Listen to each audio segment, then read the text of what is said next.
ಸೀತೆನ ಕರ್ಕೊಂಡು ಬರೋದು ಅವನು ವಾನರ ಸೇನೆನೆಲ್ಲ ಕಟ್ಕೊಂಡು ಅಲ್ಲಿಗೆಲ್ಲ ಹೋಗಿ ಬರೋಂತ ಕೂಡ ಹನುಮಂತ ಕೇಳ್ತಾನೆ, ಅಮ್ಮ ಬಂದ್ಬಿಡಿ ನಾನು ಕರ್ಕೊಂಡು ಹೋಗ್ಬಿಡ್ತೀನಿ ನಿಮ್ಮನ್ನ, ಅವ್ನು ಲಂಕೆನೆಲ್ಲ ಸುಟ್ಟಾಕಿರ್ತಾನೆ, ನಾನು ಕರ್ಕೊಂಡು ಹೋಗ್ತೀನಿ ಅಂತ ಹೇಳ್ತಾನೆ. ಆದರೆ ಸೀತೆ ಒಪ್ಕೊಳ್ಳಲ್ಲ. ಅಂದರೆ ತನ್ನ ಪತಿಯಲ್ಲಿ ಇರ್ತಕ್ಕಂಥ ನಂಬಿಕೆ ಅವಳು, ಏನೇ ಆದರೂ ನನ್ನ ಗಂಡ ಬಂದು ನಾನು ಕರ್ಕೊಂಡು ಹೋಗ್ತಾನೆ.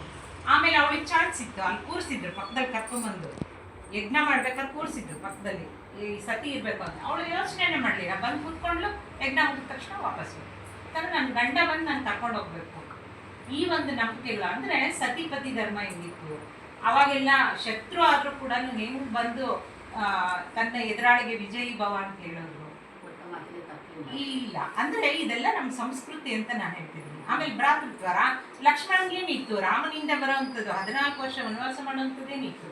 ಅವಳು ಅವನಿಗೆ ಸಂಜೀವಿನಿ ಪರ್ವತ ತರಕ್ಕೆ ಹೋಗಿರ್ತಾನೆ ಹನುಮಂತ, ಇವನು ಲಕ್ಷ್ಮಣ ಮೂರ್ಛೆ ಬಿದ್ದಾಗ ಹನುಮಂತ ಹೋಗ್ಬಿಟ್ಟು ಹೇಳ್ತಾನೆ ಊರ್ಮಿಡಗೆ, ನೋಡು ನಿನ್ನ ಗಂಡ ಹಿಂಗೆ ಮೂರ್ಛೆ ಹೋಗ್ಬಿಟ್ಟಿದ್ದಾನೆ, ಇನ್ನು 24 ಗಂಟೆಲಿ ಅವನಿಗೆ ಸಂಜೀವಿನಿ ತಗೊಂಡು ಕೊಡೋದೇ ಇದ್ದರೆ ಪ್ರಾಣ ಹೊರಟೋಗುತ್ತೆ ಅಂತ ಹೇಳ್ತಾನೆ. ಅವಳು ನಗ್ತಾ ಇರ್ತಾನೆ, ಯಾಕಪ್ಪ ನಗ್ತಿದ್ಯಾ, ನಾನು ಇಂಥ ವಿಚಾರ ಹೇಳ್ತೀನಿ, ನನ್ನ ಪತಿ ಮಲಗಿರೋದು ಯಾರ ತೊಡೆ ಮೇಲೆ, ಅವನು ಪುರುಷೋತ್ತಮ, ಅವನ ತೊಡೆ ಮೇಲಿಂದ ನನ್ನ ಗಂಡನ ಪ್ರಾಣ ತಗೊಳ್ಳೋವಾಗ ರಾಮನ್ ಪರ್ಮಿಷನ್ ಇಲ್ಲದೆ ಯಾರು ಕೂಡ ನನ್ನ ಗಂಡನ ಮುಟ್ಟಕ್ಕೆ ಸಾಧ್ಯನೇ ಇಲ್ಲ. ಅವ್ನು ಪರ್ಮಿಷನ್ ತಗೊಂಡೋಗ್ಬೇಕು, ಅವ್ನಿಗೆ ಪ್ರಾಣ ಆದ್ರಾಗ್ಲಿ ಏನಾದರೂ ಆಗಲಿ ಅಂತ ಹೇಳ್ತಾರೆ. ಅಂದರೆ ನಂಬಿಕೆಗಳು ಎಷ್ಟು ನಂಬಿಕೆ ಇತ್ತು, ಇದೆಲ್ಲ ನಮ್ಮ ಸನಾತನ ಒಂದು ಸಂಸ್ಕೃತಿ ಇವೆಲ್ಲ.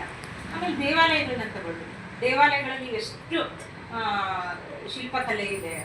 ಆಮೇಲೆ ನಾವು ಸಂಗೀತ ಇರ್ಬೋದು, ನಾಟ್ಯ ಇರ್ಬೋದು, ಎಲ್ಲವುದು ನಮ್ಮ ಸಂಸ್ಕೃತಿನೇ. ಅದು ಎಲ್ಲ ನಡ್ಕೊಂಡು ಬರ್ತಿದ್ದು ಇತ್ತೀಚೆಗೆ ಕಡಿಮೆ ಆಗ್ಬಿಟ್ಟಿದೆ. ಮೊನ್ನೆ ಭಾನುವಾರ ಗೂಗಲ್ ಮೀಟಲ್ಲಿ ಮಾತಾಜಿ ಹೇಳ್ತಿದ್ರು, ಆನೆ ಮದ ತುಂಬಿರೋ ಆನೆನ ಸಿಂಹ ಒಂದು ಸಂಹಾರ ಮಾಡುತ್ತೆ ಅಂತ ಹೇಳ್ಬಿಟ್ಟು. ನನಗೆ ಸ್ವಲ್ಪ ನೆಟ್ವರ್ಕ್ ಪ್ರಾಬ್ಲಮ್ ಆಗಿ ಸರಿ ಕೇಳಲಿಲ್ಲ, ಅದು ಹೇಳ್ತಾ ಇದ್ರು ಮಾತಾಜಿ. ಅವಾಗ ನನಗೆ ನೆನಪಾಗಿದ್ದು ಕೊಣಾರ್ಕಲ್ಲಿ ಸೂರ್ಯ ಟೆಂಪಲ್ ಇದೆ. ಸೂರ್ಯ ಟೆಂಪಲಲ್ಲಿ ಅಲ್ಲಿ ಮುಂದ್ಗಡೆ ಹಾಕಿದ್ದಾರೆ, ಕೆಳಗಡೆ ಮನುಷ್ಯ ಇದ್ದಾನೆ, ಅವನ ಮೇಲೆ ಆನೆ ತುಳಿತಾ ಇದೆ, ಆನೆನ ಸಿಂಹ ಹಿಡ್ಕೊಂಡಿದೆ, ಸಿಂಹನ ದೇವಿ ಕಂಟ್ರೋಲ್ ಮಾಡ್ತಾ ಇದ್ದಾರೆ. ಅಂದ್ರೆ ಮದ ತುಂಬಿದ ಆನೆಯನ್ನ ಅಂದ್ರೆ ಅಂತ ಸಂದೇಶಗಳಿವೆಲ್ಲ. ದೇವಸ್ಥಾನದ ಹೊರಗಡೆ ಯಾಕೆ ಇದೆಲ್ಲ ಮಾಡಿರ್ತಾರೆ ಅಂದ್ರೆ ಇವೆಲ್ಲ ಸಂದೇಶಗಳು. ನಿನ್ನಲ್ಲಿ ಇರ್ತಕ್ಕ ಅಹಂಕಾರ ಇರ್ಬೋದು, ಅಹಂಭಾವ ಇರ್ಬೋದು, ಇದನ್ನೆಲ್ಲ ಮೆಟ್ಟಿ ನೀನು ಒಳಗಡೆ ಬಾ, ಅದನ್ನೆಲ್ಲ ಬಿಟ್ಟು ಒಳಗಡೆ ಬಾ.